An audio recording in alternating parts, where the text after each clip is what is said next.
desi roots music from Punjab. Yeah.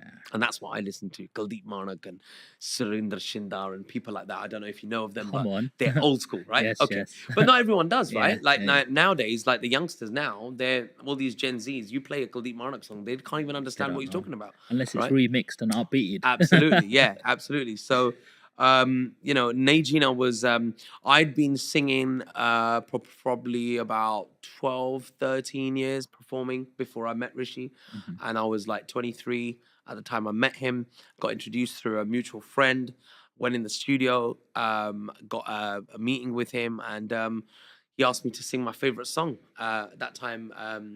And even now, it was Put Sardarande by Bulwinder Safari. And I sang about, maybe got to about 40 seconds in the vocal booth. And he was like, all right, cool, that's enough, come. And I was like, oh, damn, he didn't like it, you know?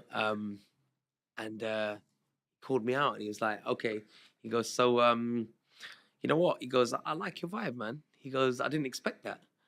I said, what do you mean? He said, like you sang this like really desi song. What did you sing? But Sardana de. Can you give us a Yeah, little? Go it's on. he goes, ਬਹੁਤੇ ਦੁਖੀਓ ਚੱਲਦੇ ਕੌਮ ਬਦਲੇ ਬੰਦੇ ਕੌਮਾਂ ਦੇ ਜਿਹੜੀ ਦਲੇਰ ਹੁੰਦੇ ਕੌਣ ਪੁੱਛਦਾ ਕਾਵਾਂ ਤੇ ਗਿੱਦੜਾਂ ਨੂੰ ਤੇ ਕੈਦ ਪਿੰਜਰੇ ਦੇ ਵਿੱਚ ਸ਼ੇਰ ਹੁੰਦੇ ਹੋ ਰਸਤੇ ਖੁੱਲੇ ਰਸਤੇ ਖੁੱਲੇ ਕਰ ਦੂੰ ਸਾਰੀ ਗਲੀ ਬਾਜ਼ਾਰਾਂ ਦੇ ਗਲੀ ਬਾਜ਼ਾਰਾਂ ਦੇ ਸ਼ੇਰਾਂ ਵਾਂਗੂ ਘੁੰਮਦੇ ਫਿਰਦੇ ਪੁੱਤ ਸਰਦਾਰਾਂ ਦੇ ਸ਼ੇਰਾਂ ਵਾਂਗੂ ਘੁੰਮਦੇ ਫਿਰਦੇ ਪੁੱਤ ਸਰਦਾਰਾਂ ਦੇ Come on. Thank you. So, Wicked, yeah, that my was my G. favorite song, man. Thank you. Some My of that voice is a king bit- energy, bro. My voice is a bit mash up at the moment. I've done 3 shows back to back, but that was my favorite song. But I sang that for him, and I was like, "Oh no, he didn't like it." And he was like, "No, I like your style. I like your vibe." He goes, "But I don't want you to do that vibe." I was like, "Okay, what do you mean?" And I said, "But this is what I do. I'm like, I sing like dissy stuff, right?" And he's like, "Nah." He goes, "I want you to sing on my album." And I was like, "Oh wow, okay." He said, "I'm got an album coming out, and I want you to do a song for that for me, and if you're up for it." And I was like, "Yeah, man, I'd love to." He goes, "But I want you to do pop Punjabi music." Right. And I'm like, "Oh, okay." What was your understanding of that? Um, I wouldn't. I actually asked him. I said, "Well, what do you mean?" He said, "Like, you know, like very like kind of Taz kind of vibe, kind of you know, very pop kind of music." And I was like, "Oh, okay." I said, "Yeah, I've never done that kind of stuff." And he's like, "But I think you can." Mhm.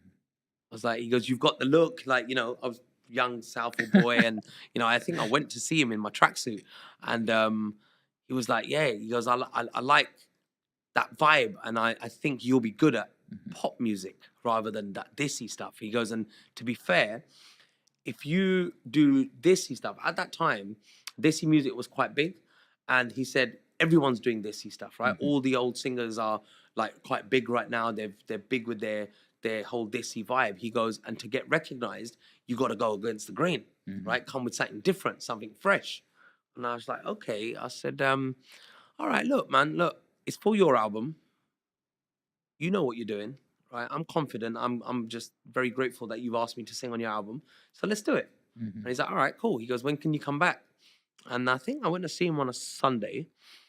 And I said, "You tell me." He goes, "Okay." He goes, "Come back in on Wednesday."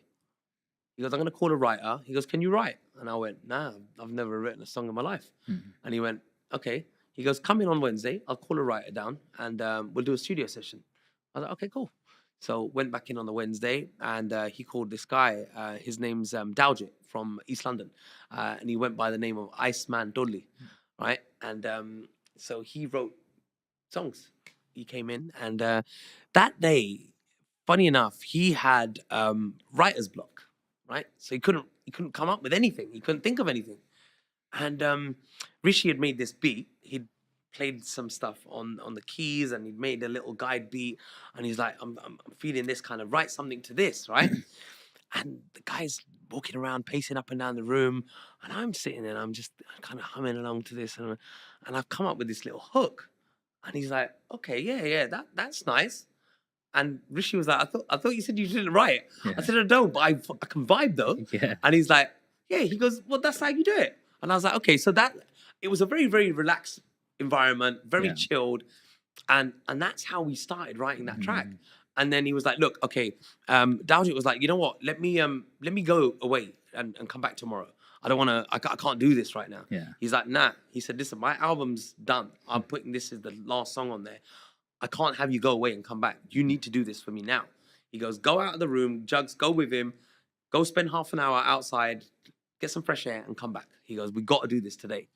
So we went outside and me and him started vibing. We started vibing and we started bouncing ideas off each other. And I co-wrote that song. I co-wrote Najina, my first single.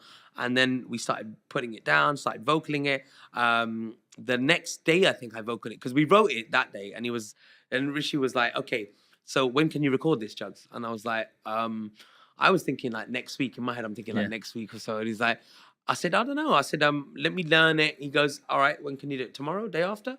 And I'm like, oh shit, this guy's quick, man. So this is the Wednesday we've written it. And he's like, Friday, come Friday. And I'm like, okay. So I couldn't say no, obviously. At any point, I could not say no to this guy because he's giving me an opportunity, right? Yeah. If I say no, I might just blow it. Yeah. So I had to go with it. I said, Yeah. yeah, okay, I'll be back on Friday.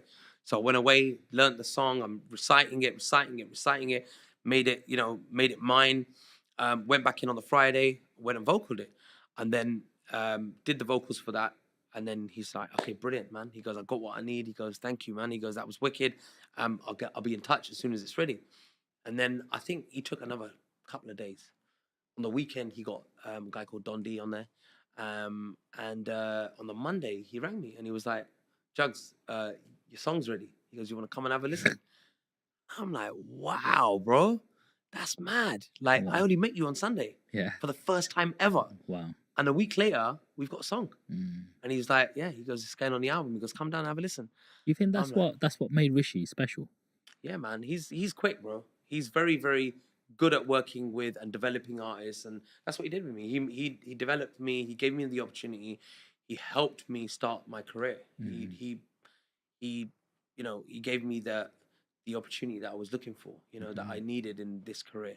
And sometimes I guess if I never met him, I don't know where I would be. I might be in a restaurant because I love.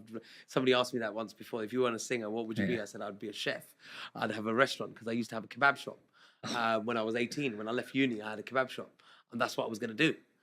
So it wasn't a shop. It was a food market store. Right. I was in a market in Stevenage, and that's another. I would talk about that another time. But I have two questions for you here. go on.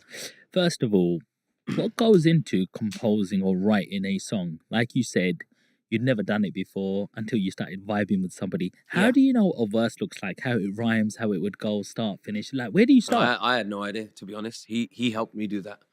That first song is when I learned how to structure a song.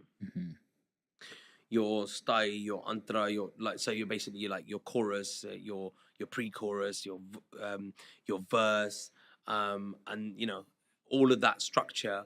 And nowadays you can just play around. You can just do you start with a chorus or you can start with a verse. You can do whatever you want, right? Yeah. It's all down to you. Yeah. It's how you want to put your song out. Everyone's chopping and chaining and doing whatever they want now. So there's no real kind of concrete structure to a song, but there is a general kind of way of doing it, and that was taught to me on that day. And then after that, I just started writing songs myself. I wrote Sonia, I wrote Billo, and then all the covers, all the remixes, all the features with Craig David, Missy Elliott, Britney, this, that, all of that stuff. I wrote all those myself. Do you all need those hooks. permission from them artists to use the songs? No, those were done with them. With them? Yeah. They were done with them. They Wow. asked us to remix the track. Yeah, so we were. Was you conversate with any of these? So Rishi, our management was. Yeah, so we had management 2.9, 2.0. 2.0. From back in the day, that tag, that was our management at the time, and obviously, the management's role and A&R's role is to, communicate with other labels and other artists, and they had a really good rapport with other distributors and labels and artists and stuff like that.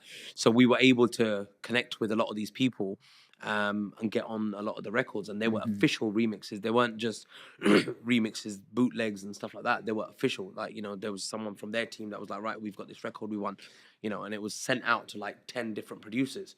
And then the best ones would get picked and get put on. And everyone that we got offered, everyone that got pitched, we got on.